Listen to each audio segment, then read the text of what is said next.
नमस्कार मित्रांनो, मी अभिषेक तौर. शाश्वत अकॅडमीच्या प्लॅटफॉर्मवर तुमचं स्वागत आहे. तुमच्यासाठी घेऊन आलेलो आहे नदी प्रणाली सिरीज.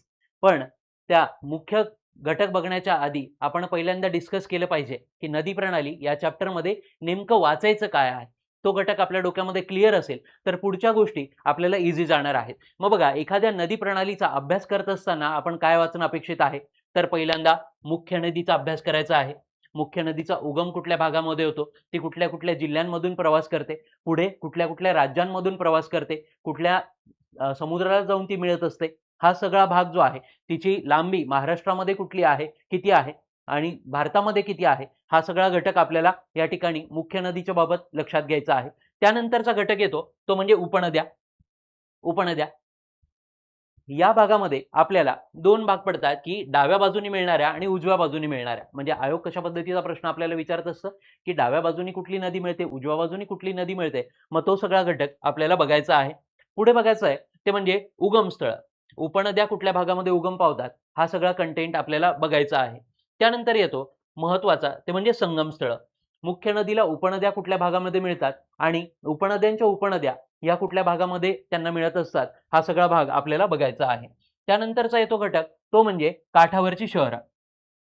काठावरची शहरं, एखाद्या नदीच्या काठावर कुठलं शहर वसलेलं आहे, कुठलं तीर्थक्षेत्र कुठल्या नदीच्या काठावर आहे किंवा पर्यटन स्थळ कुठल्या नदीच्या काठावर आहे, अशा पद्धतीचा प्रश्न आयोग आपल्याला वारंवार विचारत असतं. मग तो आपल्याला बघायचा आहे.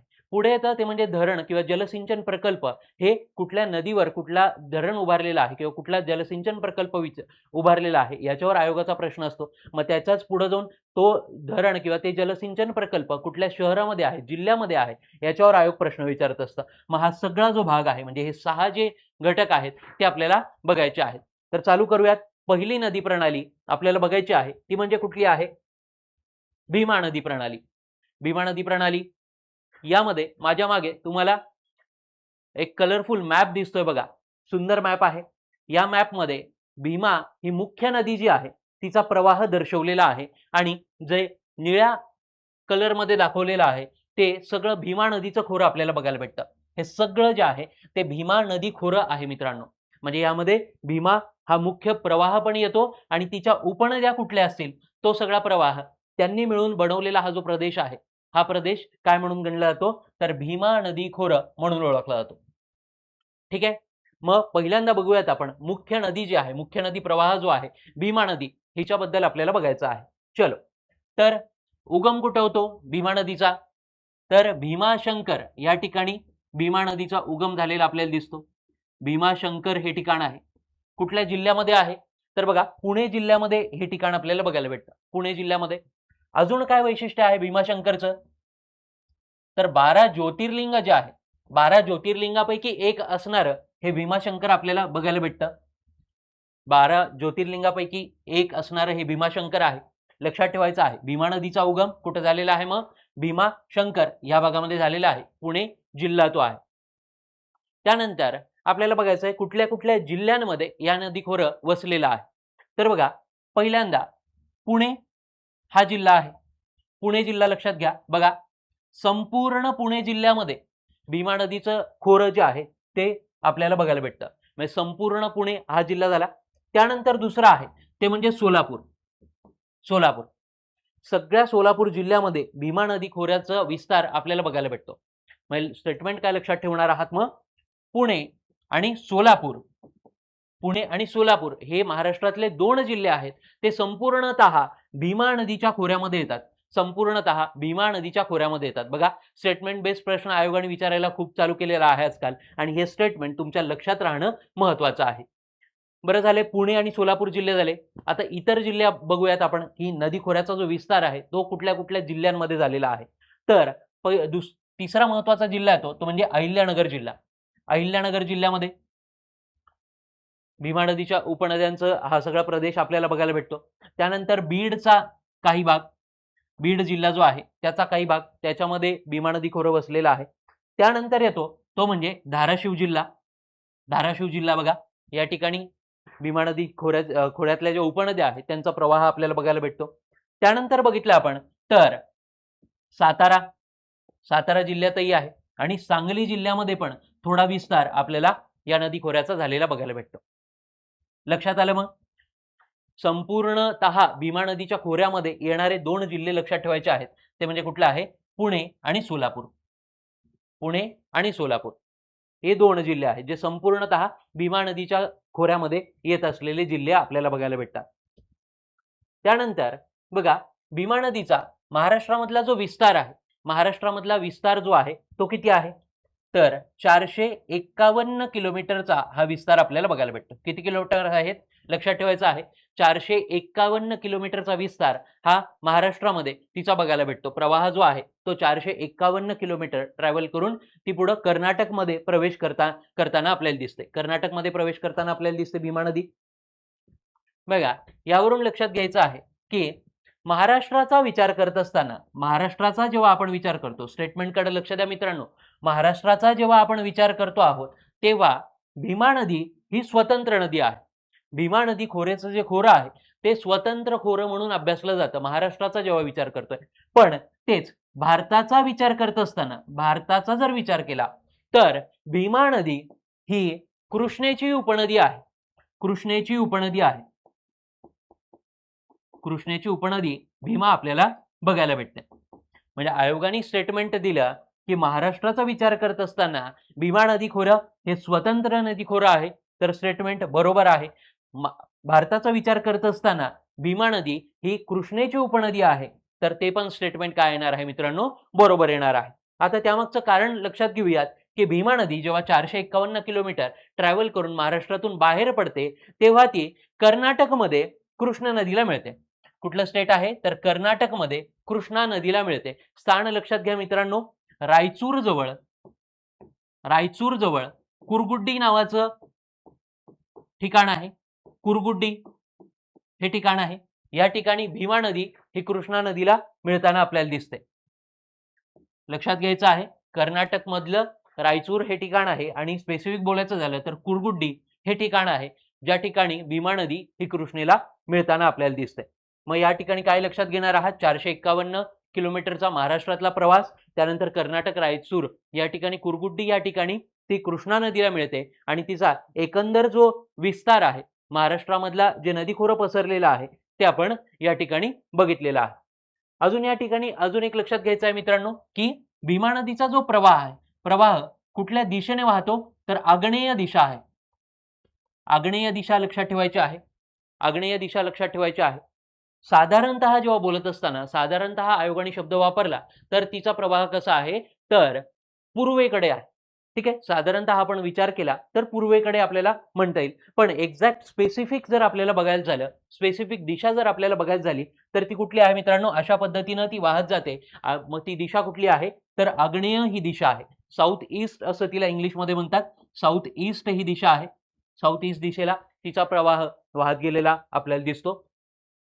ठीक आहे, चलो पुढचा भाग आपल्याला बघायचा आहे ज्याच्यावर आयोगाचा वारंवार प्रश्न असतो. तो भाग म्हणजे कुठला आहे? तर नदी, मुख्य नदी आणि तिला मिळणाऱ्या उपनद्या, मग त्या डाव्या बाजूने मिळतात का उजव्या बाजूने मिळतात, हा भाग आपल्याला माहिती पाहिजे. तर पहिल्यांदा बघूयात की नेमकं डाव्या बाजूने मिळणाऱ्या आणि उजव्या बाजूने मिळणाऱ्या उपनद्या म्हणजे काय असतं. तर बघा, हे भीमा नदीचं मुख्य प्रवाह आपल्याला या ठिकाणी बघायला भेटतो. जो गडद रंगामध्ये दिलेला आहे तो भीमा नदीचा मुख्य प्रवाह आहे. मग त्याला येऊन मिळणाऱ्या उपनद्या आहेत. आता प्रवाहाचं तोंड कुठं आहे? तर सर्वसाधारणपणे पूर्वेला आपल्याला बघायला भेटतं. पूर्वेकडे वाहत जाते. मग उजव्या बाजूने येऊन मिळणाऱ्या उपनद्या म्हणजे काय असतं? तर बघा, या खालच्या बाजूने येणाऱ्या ज्या उपनद्या आहेत, म्हणजे दक्षिणेकडून येऊन मिळणाऱ्या ज्या नद्या आहेत त्या भीमा नदीच्या कुठल्या नद्या झाल्या? तर उजव्या तीरावरच्या उपनद्या यांना म्हणलं जातं. म्हणजे दक्षिणेकडून येणाऱ्या ज्या नद्या आहेत त्या उजव्या तीरावरून येणाऱ्या उपनद्या आहेत, लक्षातच ठेवायचं आहे. आणि बरं, उत्तरेकडून येणाऱ्या नद्या कुठल्या असतील? मग बघा, माझा हाताची जे कुठला हात आहे तर डावा हात आहे हा, म्हणजे उत्तरेकडून येणाऱ्या ज्या उपनद्या आहेत तर त्या कुठल्या तीरावरच्या उपनद्या होणार आहेत? तर डाव्या तीरावरच्या उपनद्या होणार आहेत. राहील का लक्षात? दक्षिणेकडून येणाऱ्या उजव्या साईडच्या उपनद्या आहेत, उत्तरेकडून येणाऱ्या डाव्या बाजूच्या उपनद्या आहेत. बघा मित्रांनो, आयोग वारंवार प्रश्न विचारत असतं याच्यावर, म्हणून हा जो भाग आहे तो आपला क्लिअरच पाहिजे. डाव्या बाजूने कुठल्या, उजव्या बाजूने कुठल्या. चलो, तर मग बघा, पहिल्यांदा आपण डाव्या बाजूच्या उपनद्या या बघूया. मग कुठल्या कुठल्या नद्या मिळतात भीमा नदीला डाव्या बाजूनी? बघा, पहिल्यांदा ज्या मुख्य उपनद्या आहेत त्या बघूयात. पहिली नदी आहे वेळ नावाची नदी आहे, लक्षात ठेवायचं आहे, वेळ नावाची नदी. त्यानंतर आहे घोड नावाची नदी. बघा, इथून घोड नदीचा उगम झालेला आपल्याला दिसतो. घोड नदी जी आहे ती या ठिकाणी आपल्याला डाव्या बाजूची उपनदी बघायला भेटते. त्यानंतर सरस्वती नावाची नदी आहे, सरस्वती ही नदी आहे, लक्षात ठेवायचं आहे.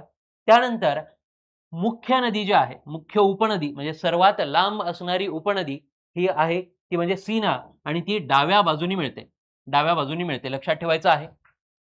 सीना नदीच्या बाबतीत लक्षात ठेवायचं आहे की सर्वात लांब उपनदी आहे भीमा नदीची.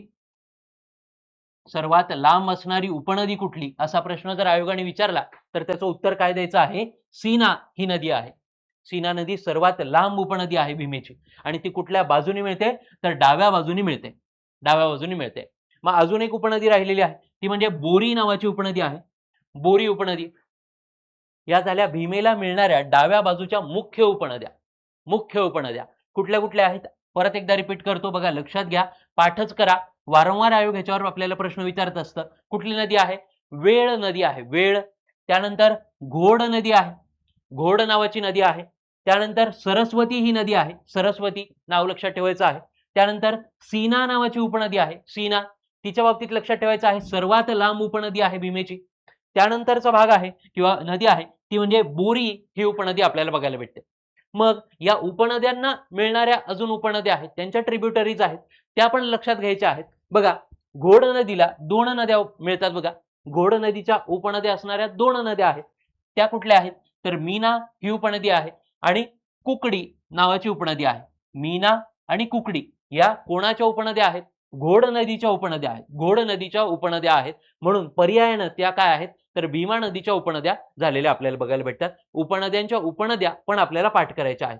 मग महत्वाची जी नदी आहे सीना, सीनेला पण एक उपनदी आहे ती लक्षात ठेवायची आहे, ती म्हणजे कुठली आहे? भोगावती ही नदी लक्षात ठेवायची आहे, भोगावती नदी लक्षात ठेवायची आहे. चलो, पहिल्यांदा आपण डाव्या बाजूच्या मुख्य उपनद्या बघितल्या, मग उपनद्यांच्या उपनद्या आपण बघितलेल्या आहेत, पाठ ठेवायचा आहे. बघा, हा मॅप एकदम क्लिअर दिलेला आहे, सुटसुटीत असा मॅप आहे, याचा स्क्रीनशॉट काढून तुम्ही ठेवू शकता आणि वारंवार या कंटेंटची रिव्हिजन करत राहा मित्रांनो. परीक्षेमध्ये 1 ते 2 मार्काला हा भाग जो आहे तो तुम्हाला आयोग विचारणार म्हणजे विचारणार आहे. चलो, तर उजव्या बाजूच्या उपनद्या आता बघून घेऊयात. उजव्या बाजूच्या म्हणजे दक्षिणेकडून येणाऱ्या, दोनही नावं लक्षात ठेवायचे मित्रांनो कायम. दक्षिणेकडून येणारी उपनदी आयोग विचारेल किंवा उजव्या बाजूने येणारी उपनदी आयोग विचारेल तेव्हा आपलं कन्फ्युजन झालं नाही पाहिजे. आपल्याला एक्झॅक्टली त्या नद्यांचा जो क्रम आहे किंवा नद्यांची नावं जी आहे ती सांगता आली पाहिजे. मग पहिली उपनदी बघूयात, चला कुठली आहे तर भामा नावाची उपनदी आहे. भामा नावाची उपनदी जी भीमेला कुठल्या बाजूने मिळते आहे तर उजव्या बाजूने मिळते आहे. त्यानंतर महत्वाची नदी आहे ती म्हणजे इंद्रायणी, इंद्रायणी आहे, इंद्रायणी लक्षात ठेवायचं आहे. इंद्रायणी ही उजव्या बाजूची उपनदी आहे.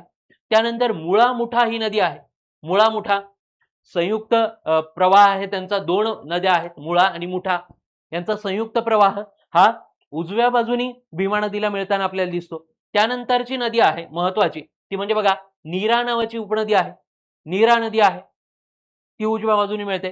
त्यानंतर सातारा जिल्ह्यातून वाहणारी माण ही उपनदी आहे, माण कुठल्या जिल्ह्यामध्ये येते मग ती कुठल्या भागातून येते तर उत्तर भागामधून भीमा नदीला मिळत असलेली आपल्याला दिसते. कुठल्या कुठल्या नद्या बघितल्या लक्षात राहतील का? मुख्य उपनद्या आपण बघतो आहोत. पहिल्यांदा भामा नावाची उपनदी आहे, भामा लक्षात ठेवायचं आहे. इंद्रायणी, त्यानंतर मुळा मुठा, मुळा मुठा, त्यानंतर नीरा नावाची उपनदी आहे, नीरा, आणि माण ही उपनदी आहे, माण उपनदी. उजव्या बाजूच्या उपनद्या आपण बघितलेल्या आहेत, प्रमुख उपनद्या. आता उपनद्यांच्या उपनद्या बघायच्या आहेत. बघा, मुळा मुठा यांची एक उपनदी आहे ती म्हणजे कुठली आहे? पवना, पवना उपनदी आहे, लक्षात ठेवायचं आहे. पवना कॅम्पिंगसाठी आताच्या काळामध्ये फेमस झालेलं ठिकाण आहे ते म्हणजे ते पवना नदीवरच वसलेलं आपल्याला बघायला भेटतं. पवना नदी काठीच तो सगळा परिसर आहे. पवना ही नदी लक्षात ठेवायची आहे. कुठल्या नदीची उपनदी आहे तर मुळा मुठा या नदीची उपनदी आपल्याला बघायला भेटते. त्यानंतर नीरा नदीच्या 2 उपनद्या आहेत, बघा लक्षात घ्या, नीरा नदीच्या 2 उपनद्या आहेत. पहिली नदी जी आहे ती म्हणजे वेळवंडी, वेळवंडी उपनदी आहे. त्यानंतर महत्वाची उपनदी म्हणजे कर्रा आहे. नीरा नदीच्या उपनद्या लक्षात ठेवायच्या आहेत. नीरा नदीच्या पहिली वेळवंडी आणि दुसरी कर्रा ही उपनदी आहे. ठीक आहे. उपनद्यांच्या उपनद्या आपण बघितलेल्या आहेत. 3 उपनद्या आपण तशा बघितलेल्या आहेत. पवना कशाची उपनदी आहे? मुळा मुठाची उपनदी आहे. त्यानंतर नीरेच्या 2 उपनद्या बघितल्या. पहिली म्हणजे वेळवंडी आणि दुसरं म्हणजे कर्रा. ठीक आहे, राहील लक्षात. नद्या आणि उपनद्या आपण बघितलेल्या आहेत. उजव्या बाजूनी कुठल्या, डाव्या बाजूनी कुठल्या, सगळ्या लक्षात राहायला पाहिजे. चलो पुढचं बघायचं आहे. उगमस्थानं आपल्याला बघायची आहे. भीमा नदी खोऱ्यातल्या ज्या नद्या आहेत त्यांची उगमस्थानं आपल्याला लक्षात ठेवायची आहेत, पाठ करायची आहेत. चलो पहिल्यांदा आपण बोललो तसं भीमाशंकर पुणे या ठिकाणी भीमा नदीचा जो मुख्य प्रवाह आहे, भीमा नदी जी आहे ती उगम पावताना आपल्याला दिसते. लक्षात ठेवायचं आहे भीमाशंकर पुणे या ठिकाणी. त्यानंतर नदी येते ती म्हणजे कुठली आहे? इंद्रायणी नदी आहे. इंद्रायणी नदी कुठं उगम पावते? तर लोणावळा या ठिकाणी.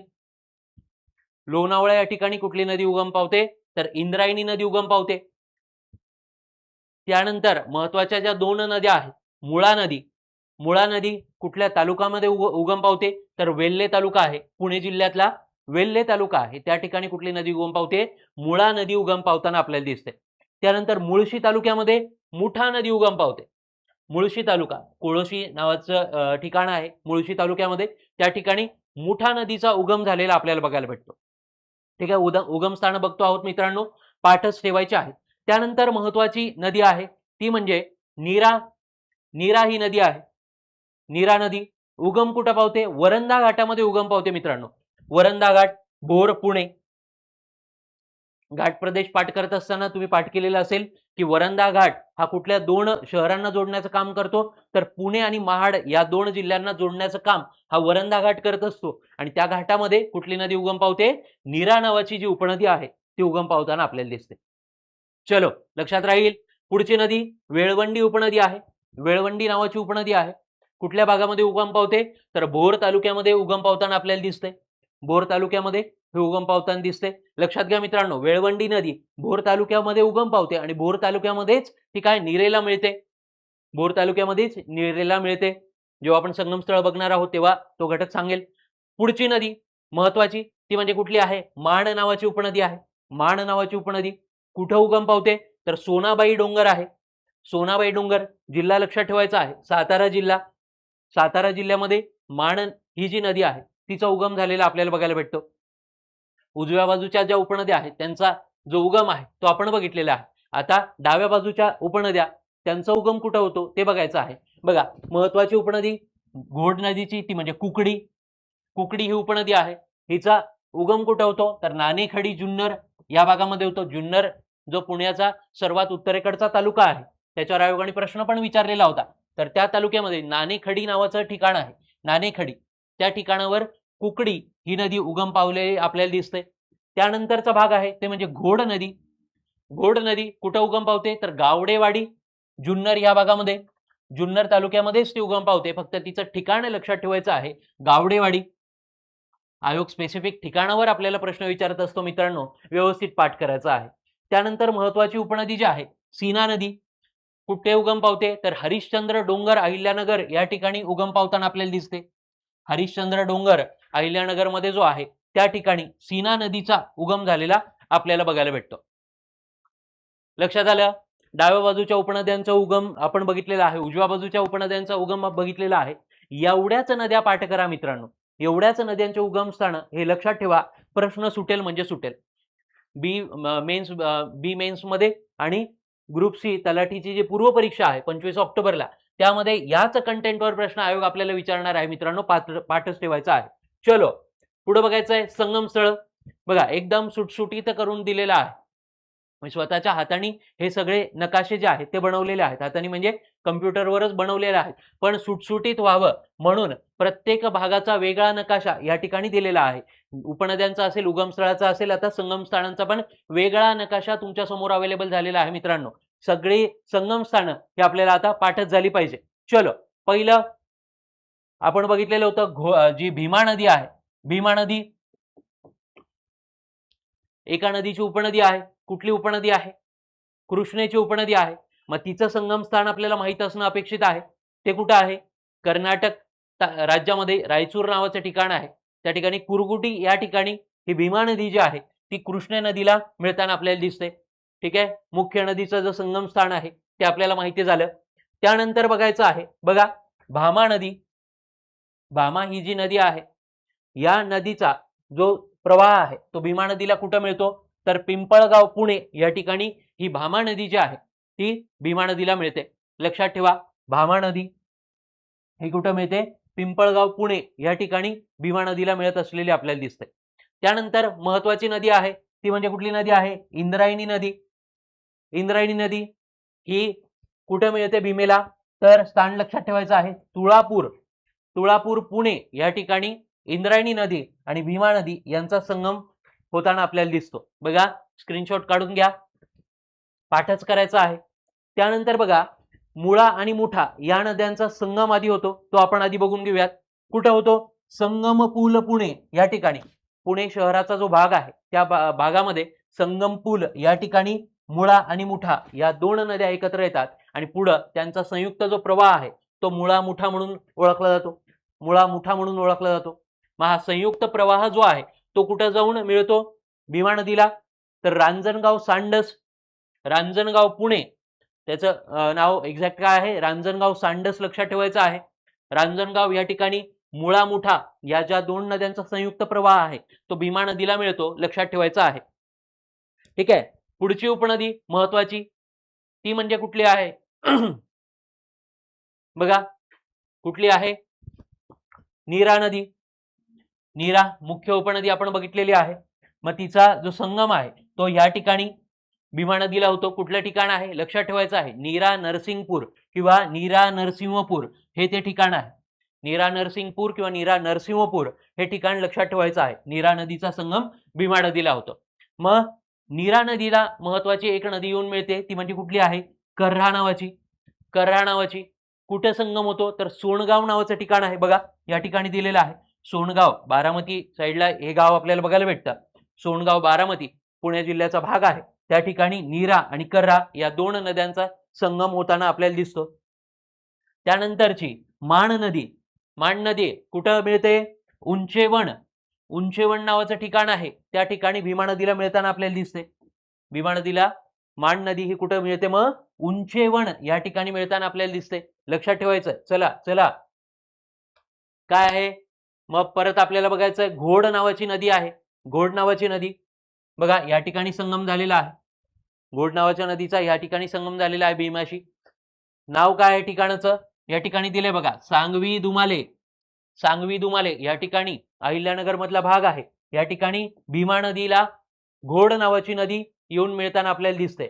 मग घोड आणि कुकडी यांचा संगम लक्षात ठेवायचा आहे. घोड आणि कुकडी यांचा संगम कुठं होतो? शिरूर, अहिल्यानगर जिल्ह्यातला भाग शिरूर या ठिकाणी घोड आणि कुकडी या नद्यांचा संगम झालेला आपल्याला दिसतो. पुढे आहे मुख्य नदी, विसरायचं नाही. सर्वात लांब असणारी उपनदी भीमा नदीची कुठली आहे? सीना नदी आहे. कुठल्या ठिकाणी मिळते? तर बघा, कुंडल सोलापूर. कुंडल सोलापूर आयोग विचारत असताना पहिल्यांदा सीना नदीवरच विचारणार आहे, कारण सांगितलंय सर्वात मोठी उपनदी आहे, सर्वात लांब उपनदी आहे भीमेची. मग तिचं संगम स्थान हे बघा कुठं आहे? कुंडल नावाचं ठिकाण आहे. कुंडल नावाचं ठिकाण आहे सोलापूर जिल्ह्यामध्ये, लक्षातच ठेवायचं आहे. त्यानंतर आपण बघितलेलं होतं सीना आणि भोगावती यांचा संगम. भोगावती ही सीना नदीची उपनदी असणारी नदी, यांचा संगम कुठं होतो? तर मोहोळ तालुक्यामध्ये होतो. मोहोळ या ठिकाणी सोलापूर जिल्ह्यामध्ये. मोहोळ सोलापूर लक्षात ठेवायचं आहे. मोहोळ सोलापूर. कुठली नदी? भोगावती आणि सीना या नद्यांचा संगम आपल्याला बघायला भेटतो. चला, झाल्यात का सगळ्या नद्या? सगळ्या नद्यांचे संगम स्थान आता पाठ व्हायला पाहिजे. चला जायचंय पुढे. बघा, काठावरची शहर आपल्याला बघायची आहेत. आता काठावरची शहर, बरं याच्यामध्ये पाठ करत असताना पहिल्यांदा जो क्रीम पार्ट आहे तो पाठ करायचा आहे. क्रीम पार्ट म्हणजे काय आहे? तर कुठलं देवस्थान आहे, तीर्थक्षेत्र आहे ते आधी बघायचं आहे.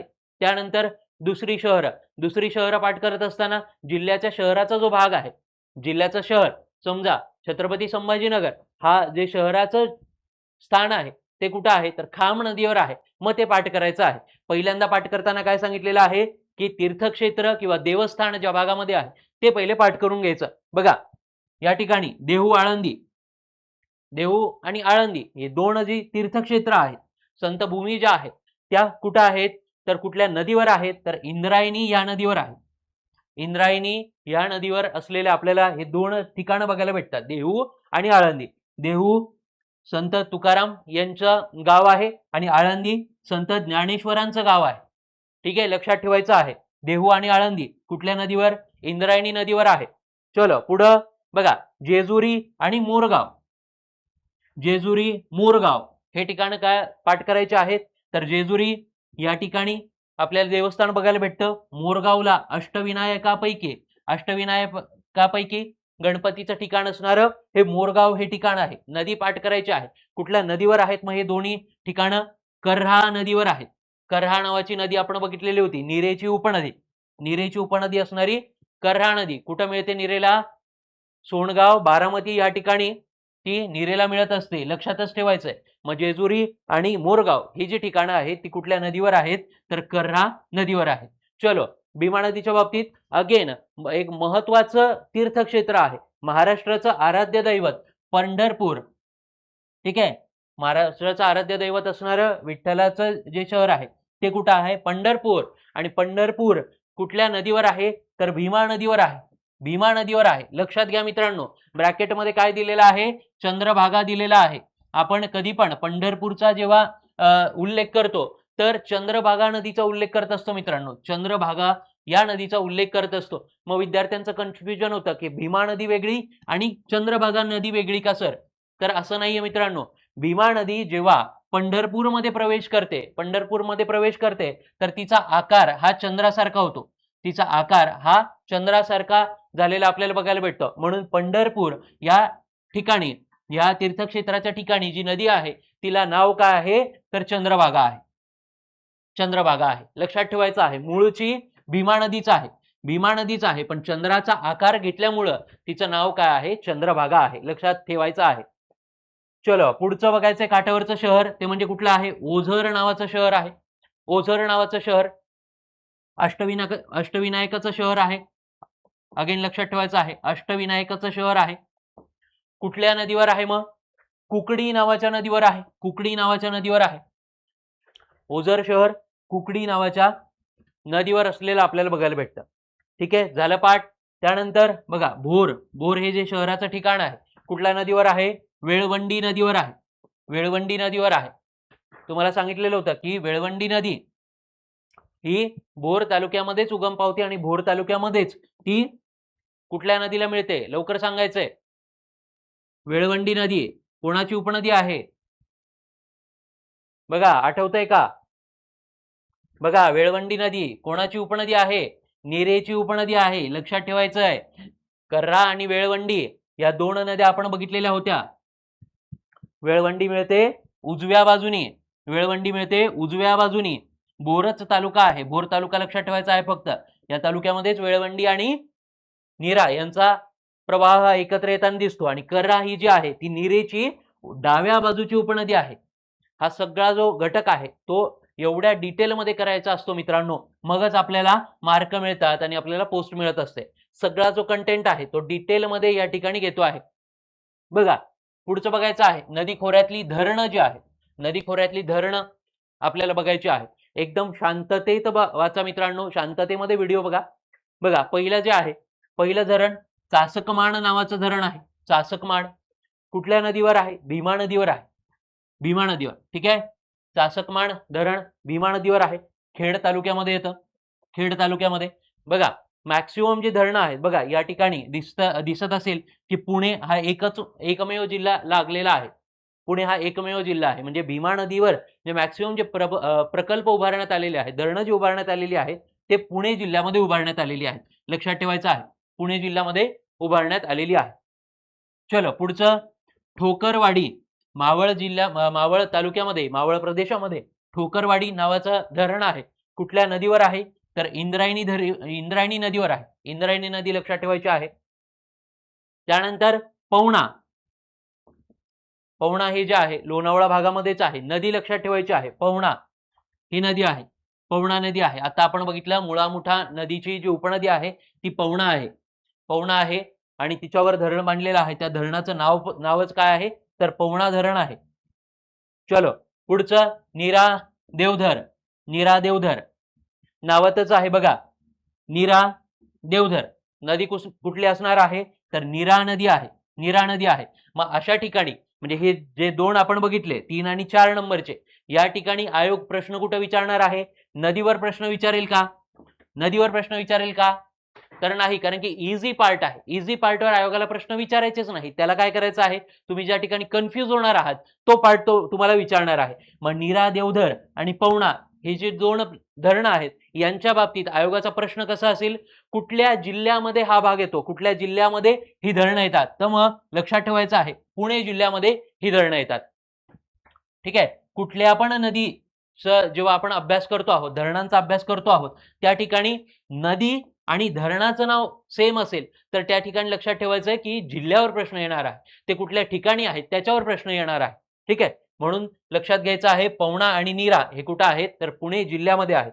त्यानंतर बघा टेमघर. टेमघर हे धरण आहे मुळशी तालुक्यामध्ये. ठीक आहे, मुळशी.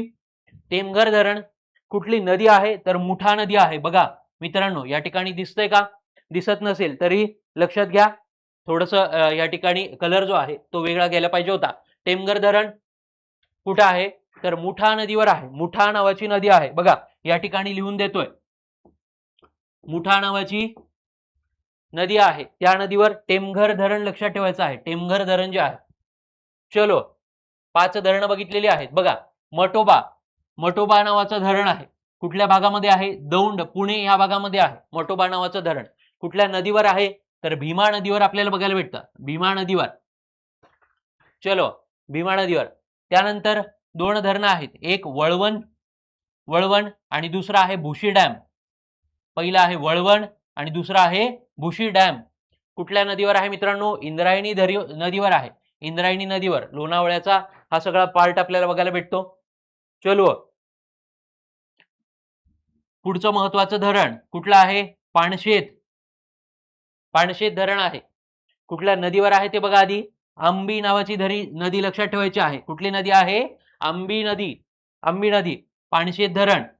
आता या धरणाला, या धरणाचा जो सरोवर आहे त्या सरोवराला एक नाव दिलेलं आहे, लक्षात ठेवायचं आहे. कुठलं नाव आहे? तानाजी सागर. राहील लक्षात. पाणशेत धरण. नदी लक्षात काय ठेवायची आहे? आंबी नदी, आंबी नदी लक्षात ठेवायची आहे. त्यानंतर सरोवराचं जे नाव आहे ते सरोवराचं नाव लक्षात ठेवायचं आहे, काय आहे? तानाजी सागर, तानाजी सागर. ठीक आहे. या ठिकाणी मटोबा धरण जे आहे ते रिपीट झालेलं आहे, ते इग्नोर करूयात आपण. बघा पुढचं धरण जे आहे ते कुठलं आहे? पिंपळगाव जुन्नर. पिंपळगाव जुन्नर हे धरण आहे. जुन्नर भागामध्ये पिंपळगाव नावाचं धरण आहे. नदी कुठली आहे लक्षात घ्या? कुकडी नदी आहे, कुकडी नावाची नदी आहे. त्यानंतर महत्वाचं स्टार मार्क करतोय, याच्यावर आयोगाने वारंवार प्रश्न विचारलेले आहेत, वारंवार प्रश्न विचारलेले आहेत. कुठलं धरण आहे? माणिकडोह धरण आहे, माणिकडोह धरण.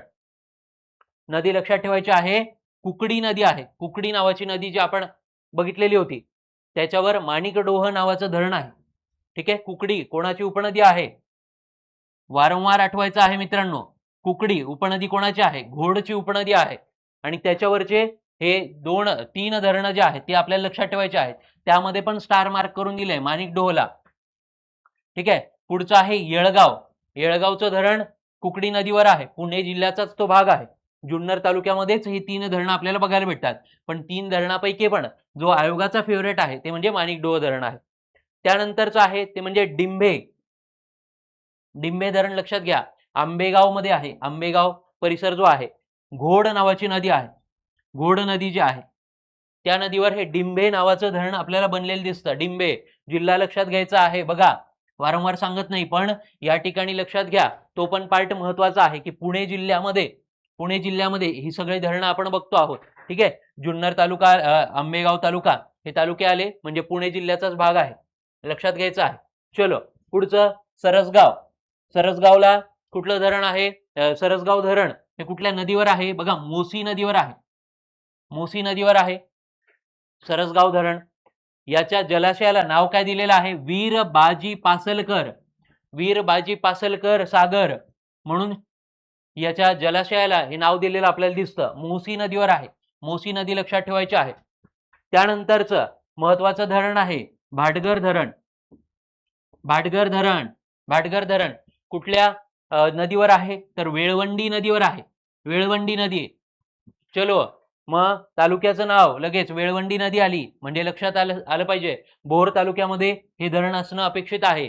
भोर तालुक्यामध्ये जलाशयाचं नाव काय आहे बघा, लक्षात घ्या. येसाजी कंक, येसाजी कंक सागर. काय काय बघितलं? वीरबाजी पासलकर सागर, येसाजी कंक सागर. त्यानंतर मागे बघितलं पाणशेतला तानाजी सागर. लक्षातच ठेवायचंय, आयोग याच्यावर प्रश्न विचारत असतं. मग पुढचं आहे खडकवासला धरण. खडकवासला धरण नदी कुठली आहे? मुठा नदी आहे. मुठा नदी. खडकवासला धरण मुठा नदी आहे.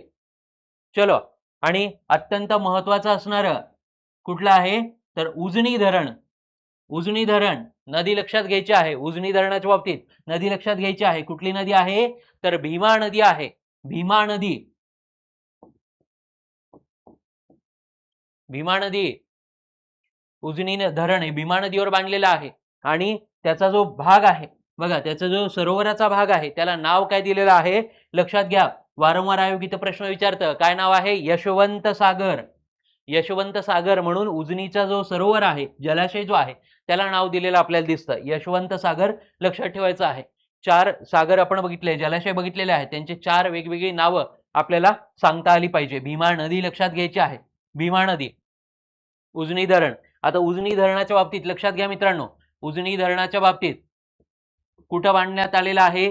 तर पुण्याचा इंदापूर तालुका आहे. पुण्याचा इंदापूर तालुका आहे आणि सोलापूरचा माढा तालुका आहे.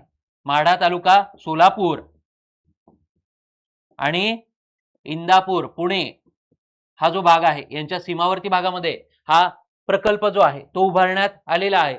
पण लक्षात घ्या मित्रांनो की उजनीचं नाव घेतलं तर पर्यायामध्ये जर सोलापूर असेल तर पहिल्यांदा सोलापूरच मार्क करायचा आहे. ठीक आहे ना, पहिल्यांदा सोलापूरचा ऑप्शन निवडायचा आहे. मोस्ट करेक्ट ऑप्शन आपल्याला निवडायचा असतो. म्हणून उजनीचं नाव आलं आणि आयोगाने विचारलं की कुठल्या जिल्ह्यामध्ये आहे, तर सोलापूरचं नाव घ्यायचं आहे. ठीक आहे, सोलापूरचं नाव घ्यायचं आहे आणि उजनी आणि त्याच्या ब्रॅकेटमध्ये इंदापूर दिलेलं असेल मग येणार आहे पुणे जिल्ह्याचं नाव. ठीक आहे ना, सीमावर्ती भागामध्ये असल्यामुळे हा सगळा जो भाग आहे तो आपल्याला लक्षात ठेवायचा आहे. प्लेन जर आयोगाने विचारलं की उजनी धरण कुठल्या जिल्ह्यामध्ये येतं, सोलापूरचं नाव घ्यायचं आहे. सोलापूरचं नाव घ्यायचं आहे आणि उजनी इन ब्रॅकेट इंदापूर दिलेलं असेल, उजनी इन ब्रॅकेट इंदापूर दिलं तर पुणे जिल्ह्याचं नाव घ्यायचं आहे. ठीक आहे, लक्षात राहील, प्रश्न सुटतील. चलो, धरणं बघितलेली आहेत, नदी खोऱ्यातली धरणं आपण बघितली.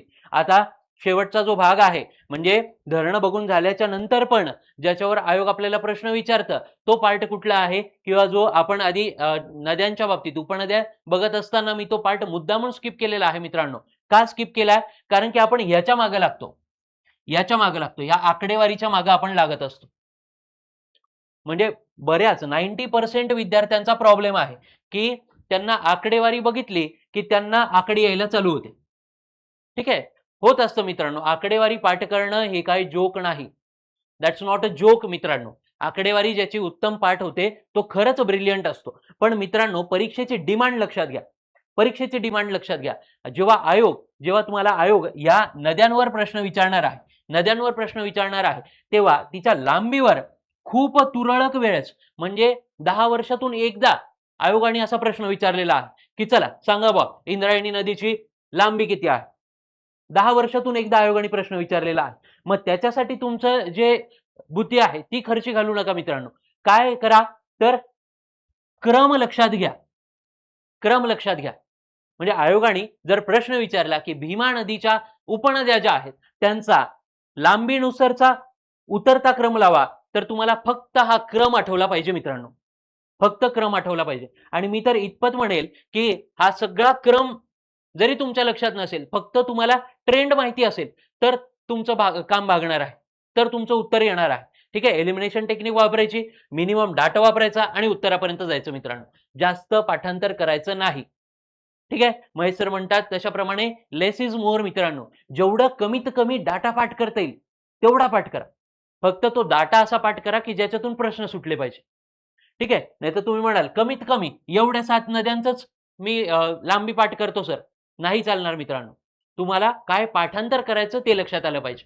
कमीत कमी पाठांतरामध्ये काय पाठ करायचं नाही आणि काय पाठ करायचं हा फरक ज्याला कळला त्याची पोस्ट लवकर निघणार आहे. आणि त्यासाठीच आम्ही इथं बसलेलो आहोत मित्रांनो, तुमचं लेक्चर घेतोय, तुम्हाला गायडन्स करतोय की काय पाठ करायचं आणि काय पाठ नाही करायचं, हा घटक तुम्हाला कळला पाहिजे. चलो, तर मग भीमा आणि तिच्या उपनद्या त्यांची लांबी आपल्याला बघायची आहे, लांबीनुसारचा उतरता क्रम आपल्याला बघायचा आहे. ठीक आहे, मी इथं शिकवताना तुम्हाला सगळ्या नद्यांची लांबी सांगणार आहे, पण पाठ होत नसेल तरी टेन्शन घ्यायचं का, तर नाही. आयोग कधीतरी अशा प्रकारचा प्रश्न विचारतं लांबीवरचा. ठीक आहे, पण आयोग कशा पद्धतीचा प्रश्न वारंवार विचारतं, उतरता क्रम वारंवार विचारतं मित्रांनो, आयोग वारंवार विचारतं आयोग. मग पहिली नदी लक्षात घ्यायची आहे, ऑब्वियस गोष्ट आहे की पहिली नदी कुठली येणार आहे, तर भीमा नदी येणार आहे. म्हणजे आयोग प्रश्न विचारताना कुठून त्याचा प्रश्न चालू होणार आहे, तर या भीमा नदीच्या खाली दिलेल्या ज्या उपनद्या आहेत तिथून त्याचा प्रश्न चालू होणार आहे. मग लक्षात घ्या, भीमा नदीनंतर सर्वात जास्त लांब असणारी नदी मी तुम्हाला आधीच सांगितलेलं आहे, कुठली नदी आहे, सीना ही उपनदी आहे. सीना उपनदी भीमेची आपल्याला बघायला भेटते. किती लांब आहे, 300 किलोमीटरचा भाग ती कव्हर करते. 300 किलोमीटरचा भाग ती कव्हर करते. त्यानंतर महत्वाची उपनदी आहे ती म्हणजे कुठली आहे, घोड उपनदी. किती भाग आहे तिचा, 270 किलोमीटरचा प्रवास करते मित्रांनो, 270 किलोमीटर. ठीक आहे, लक्षात काय ठेवणार आहात, पहिल्यांदा उपनद्यांचा विचार केला तर पहिल्यांदा येणार आहे सीना, त्याच्यानंतर येणार आहे घोड. ठीक आहे, सीना आणि घोड. आता याच्यात लॉजिकली लक्षात ठेवण्यासारखी गोष्ट काय आहे, दोन्ही डाव्या बाजूच्या उपनद्या आहेत. दोन्ही काय आहेत, भीमा नदीला डाव्या बाजूने मिळतात. मग पहिल्यांदा लक्षात ठेवायचं, सीना नदी सर्वात मोठी उपनदी, सर्वात लांब जी उपनदी आहे ती कुठली आहे, सीना आहे. आणि त्याच्यानंतर आपण काय लक्षात ठेवायचं आहे की पहिल्या ज्या 2 नद्या आहेत त्या डाव्या बाजूने मिळणाऱ्या उपनद्या आहेत. मग सीना झाली 1 नंबर, 2 नंबरला कुठली येणार आहे, ऑटोमॅटिक घोड नावाची उपनदी येणार आहे. घोड नावाची उपनदी येणार आहे. म्हणजे 270 पाठ करणं अपेक्षित आहे का मित्रांनो, तर नाही. काम झालं ना आपलं, 2 नंबरला घोड नदी लागलेली आहे. त्यानंतर येते मित्रांनो नीरा नावाची उपनदी आहे. बघा, नीरा नावाची उपनदी आपल्याला बघायला भेटते. नीरा उपनदी किती आहे, 209 किलोमीटर तिची लांबी आहे. 209 किलोमीटर तिची लांबी आपल्याला बघायला भेटते. त्यानंतर आहे ती म्हणजे इंद्रायणी नदी. इंद्रायणी नदी किती किलोमीटर लांब आहे, 93 किलोमीटर लांब आहे. 93 किलोमीटरचा प्रवास तिचा आपल्याला बघायला भेटतो. त्यानंतर आहे कुकडी नदी. बघा, कुकडी नदी आता हिच्या बाबतीत स्टार मार्क करून का देतो आहे, कुकडी नदी आपण बघितलेलं आहे, घोड नदीची उपनदी आहे. घोड नदीची उपनदी आहे. आतापर्यंत ज्या नद्या बघितल्या त्या भीमा नदीच्या प्रमुख उपनद्या आपण बघितलेल्या आहेत. म्हणजे सीना होती, त्यानंतर घोड, त्यानंतर नीरा आणि इंद्रायणी. म्हणजे पहिल्या 4 ज्या आहेत त्या कुठल्या आहेत, तर भीमा नदीच्या मुख्य उपनद्या. पण या ठिकाणी 6 नंबरला ही मध्येच एक उपनदीची उपनदी आलेली आहे. मग ती लक्षात ठेवायची आहे की कुकडी ही नदी आपल्याला बघायला भेटते, कुकडी नदी. त्यानंतर कर्हा ही नदी आपल्याला बघायला भेटते. कर्हाचा क्रम लागतो. ठीक आहे ना, कर्हाचा क्रम किती किलोमीटरची लांबी आहे, 75 किलोमीटरची लांबी आहे. आणि नंतर आपल्याला 8 नंबरला कुठली नदी आहे, तर भामा नदी लक्षात ठेवायची आहे. भामा नदी 53 किलोमीटर आहे. बघा, आता या कुकडी नदीवर एवढा का भर दिला मित्रांनो, कारण की आयोगाला काय सवय आहे की 2 उपनद्या घ्यायच्या, 2 प्रमुख उपनद्या घ्यायच्या, एक उपनदीची उपनदी घ्यायची आणि परत एकदा एक काय करायची आहे, प्रमुख उपनदी घ्यायची आहे. सो लक्षात ठेवायचं आहे की भामा ही नदी जी आहे, भामा नदी भीमा नदीची प्रमुख उपनदी जरी असली तरी पण तिचा क्रमांक हा कुकडी आणि कर्हा हिच्यापेक्षा खालचा लागतो. उतरता क्रम जेव्हा आपण लांबीनी लावतो आहोत तेव्हा कुकडी आणि कर्हा या 2 नद्यांच्या पण खाली कोणाचा क्रम लागणार आहे, मग भामा नदीचा क्रमांक लागणार आहे. भामा नदीचा 53 किलोमीटर तिची लांबी लक्षात ठेवायची आहे. 53 किलोमीटर तिची लांबी लक्षात ठेवायची आहे. राहील लक्षात, काय क्रम बघितलेला आहे, सीना, घोड, नीरा, इंद्रायणी, कुकडी, कर्हा आणि भामा ही नदी लक्षात ठेवायची आहे. राहील लक्षात? सगळा भाग आपण बघितलेला आहे. बघा आता एक पार्ट महत्वाचा सांगायचा राहिला. बघा एक भामणेर म्हणून खोरा आहे मित्रांनो. भीमा नदीचा विचार करत असताना भामणेर म्हणून खोरा आहे. तर ते भामणेर खोरं कुठलं आहे? तर भामा नदीचा हा जो पार्ट आहे, भामा नदीच्या आजूबाजूचं जे खोरं आहे ते काय म्हणून ओळखलं जातं? तर भामणेर म्हणून ओळखलं जातं. लक्षात ठेवायचं आहे, भामणेर म्हणून ओळखलं जातं. या खोऱ्यामध्ये जेव्हा घोड नदी ट्रॅव्हल करते तेव्हा ती खडकाळ प्रदेशातून ट्रॅव्हल करत असलेली आपल्याला दिसते. खडकाळ प्रदेश आहे, पण भामणेर खोरं विचारलं की कुठल्या नदीशी संबंधित आहे, कुठल्या नदीशी संबंधित आहे आणि तिथं भीमेचा पर्याय नसेल आणि भामा नदीचा पर्याय असेल, भामा नदीचा पर्याय असेल तर निवडायचा आहे भामा नदी. भामा नदीच्या आजूबाजूचा जो प्रदेश आहे तो प्रदेश काय म्हणून गणला जातो? तर भामणेर म्हणून ओळखला जातो. भामणेर जे खोरं आहे ते म्हणून ओळखलं जातं. ठीक आहे, खोऱ्यामधलं जे उपखोरं आहे ते आपण बघितलेलं आहे. तशाच पद्धतीनं सीना नदी खोरं, पण सीना नदी खोऱ्याच्या बाबतीत काय आहे, आपल्याला त्याच्या नावावरूनच तो घटक कळणार आहे की सीना खोऱ्याशी संबंधित असणारं हा सगळा भाग आयोग आपल्याला विचारता आहे. त्याच पद्धतीनं नीरा खोरं जर विचारलं तर आपल्याला लक्षात येणार आहे नीरा नदीबद्दल बोलतो आहे आयोग. आणि फक्त जो ऑड कंटेंट आहे की भामा नदीचं खोरं जे आहे ते खोरं काय म्हणून ओळखलं जातं? तर भामणेर म्हणून ओळखलं जातं. भामणेर खोरं लक्षात ठेवायचं आहे. राहील लक्षात? मग चलो, नदी बघितली, उपनद्या बघितल्या, धरणं बघितले, उगमस्थानं बघितले, संगमस्थानं बघितले, त्याच्यानंतर क्रम लक्षात ठेवलेला आहे. चलो, आयोगाने कसे प्रश्न विचारलेले आहे ते बघूयात. एक दोन प्रश्न या ठिकाणी डिस्कस करूयात.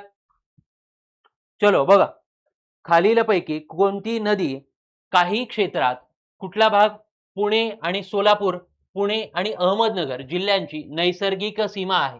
नैसर्गिक सीमा आहे. काय ऑप्शन काय दिले? गोदावरी, भीमा, कृष्णा आणि वरीलपैकी एकही नाही. चलो बघा काय प्रश्न दिलाय, पुणे आणि सोलापूर आणि पुणे आणि अहिल्यानगर या जिल्ह्यांची सीमा कुठली नदी बनवते, अशा स्वरूपाचा प्रश्न आयोगाने आपल्याला विचारलेला आहे. चलो बघून घेऊयात. बघा हे जे खोरं आपण डिस्कस केलेलं होतं, पहिला मॅप बेस्ड कधी पण अभ्यास करायचा आहे मित्रांनो, लगेच लक्षात राहतं. बघा काय दिलेलं आहे, पुणे आणि सोलापूर कुठं आहे? भीमा नदी आहे. बघा भीमा नदी आहे, हा सोलापूर जिल्हा आहे, हा पुणे जिल्हा आहे. सीमा कुठली बनवतीये? बघा चाललीये का? अशा पद्धतीची जी सीमा आहे ती बनवलेली आहे पुणे आणि सोलापूरमध्ये. पुणे आणि सोलापूरमध्ये जो पार्ट आहे तो कमी आहे, पण लक्षात ठेवायचंय नैसर्गिक सीमा बनवतीये का? तर बनवतीये. त्यानंतरचा घटक काय दिलेला आहे? अहिल्यानगर आणि पुणे यांची सीमा पण बनवते. अशा पद्धतीचा प्रश्न आयोगाने आपल्याला दिलेला आहे. बघा अहिल्यानगर जिल्हा, पुणे जिल्हा बनवतीये का सीमा? सीमावर्ती जो भाग आहे तो बनवतीये का? सोलापूरच्या आधी जी सीमा बनवते भीमा नदी ती कोणाकोणामध्ये बनवते? पुणे आणि अहिल्यानगर मध्ये बनवत असते. ठीक आहे, मग काय उत्तर येणार आहे त्या प्रश्नाचं? लगेच लक्षात यायला पाहिजे मित्रांनो, लगेच विदिन 2 सेकंड्स अशा प्रश्नांचं उत्तर जे आहे ते आपण मार्क करणं अपेक्षित आहे. तर भीमा नदी याचं उत्तर मार्क करायचं आहे. एसटीआयच्या परीक्षेमध्ये हा क्वेश्चन आयोगाने विचारलेला होता. चलो पुढचा प्रश्न बघा, ग्रुप सी लेवलचा प्रश्न आहे. ग्रुप सी ला विचारलेला होता, टेक्निकल असिस्टंट 2016 ला आयोगाने हा प्रश्न विचारलेला आहे. काय प्रश्न आहे? पुढीलपैकी कोणते विधान बरोबर आहे? ठीक आहे, चलो पहिले दोन विधान सोडून द्या. आपण आता काय बघितलेलं आहे? भीमा नदी प्रणाली बघितलेला आहे. मग क आणि ड पर्यायाचा विचार आपण करूयात. क पर्यायामध्ये काय दिलेलं आहे? भीमा नदीला चंद्रभागा असेही म्हणतात.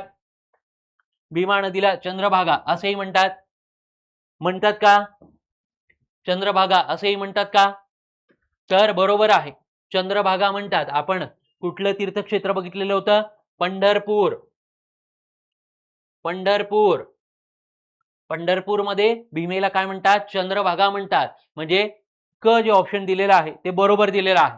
त्यानंतर कुठली कुठली नदी दिलेली बघा, घोड, इंद्रायणी आणि नीरा या भीमा नदीच्या प्रमुख उपनद्या आहेत. प्रमुख उपनद्या शब्द वापरलेला आहे. प्रमुख उपनद्या बघा, घोड आहे का? आहे. त्यानंतर इंद्रायणी तुळापूर पुण्याला या ठिकाणी तिचा संगम होतो. त्यानंतर नीरा नदी, नीरा नरसिंहपूर हे ठिकाण बघितलेलं आहे. प्रमुख उपनद्या आहेत भीमा नदीच्या. ठीक आहे, म्हणजे प्रमुख शब्द वापरला आणि उपनद्या हा पण शब्द वापरलेला आहे. या ठिकाणी फक्त उपनद्या वापरला तरी पण चालणार होतं. ठीक आहे. किंवा किंवा म्हणतोय की या ठिकाणी कुकडी, कर्हा, वेळवंडी असा पण पर्याय आयोग देईल. ठीक आहे. असा पण पर्याय आयोग आपल्याला देऊ शकतं. या 3 नद्यांच्या ऐवजी या नद्या देईल, कुकडी, त्यानंतर कर्हा आणि वेळवंडी. आणि पुढे लिहिणार आहे या भीमा नदीच्या उपनद्या आहेत. उपनद्या आहेत. मग तिथं म्हणायचं का की नाही, या तर उपनद्यांच्या उपनद्या आहेत. नाही, मोस्ट करेक्ट उत्तर द्यायचं आहे मित्रांनो. मोस्ट करेक्ट उत्तर आपल्याला माहिती आहे की ही कुठल्या ना कुठल्या नदीची उपनदीची उपनदी आहे, म्हणून पर्यायानं ती काय आहे, भीमा नदीची उपनदी होते. म्हणून ती पर्यायानं भीमा नदीची उपनदी होते. म्हणजे मी बऱ्याचशा विद्यार्थ्यांचं ऑब्झर्व करतो मित्रांनो की पेपरमध्ये बसल्यानंतर ओव्हर थिंकिंग त्यांना खूप होते. म्हणजे सगळा जेव्हा कंटेंट जास्त असतो किंवा खूप अभ्यास झालेला आहे तेव्हा ओव्हर थिंकिंग होते मित्रांनो. म्हणजे ज्या विद्यार्थ्याचा अभ्यास थोडाफार कमी आहे तो विद्यार्थी अशा पद्धतीचा प्रश्न आला की उपनद्यांच्या उपनद्या दिल्यात आणि तिथं फक्त उपनद्या लिहिलंय तर तो व्यवस्थित मार्क करून येतो, बरोबर मार्क करून येतो. पण ज्याचा अभ्यास जास्त आहे मित्रांनो तो ही चुकी करतो. तो चुकी काय करतो, तो विचार करतो की उपनदीची उपनदी आहे, मग इथं आयोगाने दिलेला आहे भीमा नदीच्या उपनद्या. तो काय विचार करतो, नाही नाही ही गोड नदीची उपनदी आहे, कर्हा नदी नीरा नदीची उपनदी आहे, वेळवंडी नीरा नदीची उपनदी आहे. मग तो हा पर्याय काय करून येतो, रॉंग करून येतो. असं करायचं नाही मित्रांनो. एक्स्ट्रा विचार करायचा नाही, ओव्हर थिंकिंग करायची नाही. उपनदीची उपनदी पण भीमा नदीची उपनदी असते. ठीक आहे. A equals to B, B equals to C, तशा पद्धतीनं A इक्वल्स टू काय होतं तर सी होत असतं मित्रांनो. ते लॉजिक या ठिकाणी आहे. उपनदीची उपनदी भीमा नदीची उपनदी आहे. म्हणजे ड पर्याय पण या ठिकाणी काय दिलेला आहे आयोगाने, बरोबर दिलेला आहे. बरोबर दिलेला आहे. सगळा कंटेंट जो आहे, कंटेंटसाठी हा प्रश्न घेतलेला आहे की आयोग कशा पद्धतीचा प्रश्न आपल्याला विचारत असतात. ठीक आहे. लक्षात राहील. सगळा जो भाग आहे तो लक्षात ठेवायचा आहे मित्रांनो. तुम्हाला स्क्रीनशॉट काढायचं तर स्क्रीनशॉट काढून ठेवा. ठीक आहे. हे मॅप एकदम काय केलेलं आहे तर इझी पद्धतीनं तुम्हाला समजतील, पाठांतर होईल अशा पद्धतीनं हे मॅप मी बनवलेले आहेत. ठीक आहे. अशाच पद्धतीचं नदी प्रणालीचे लेक्चर हे आपल्या YouTube चॅनलला येणार आहेत.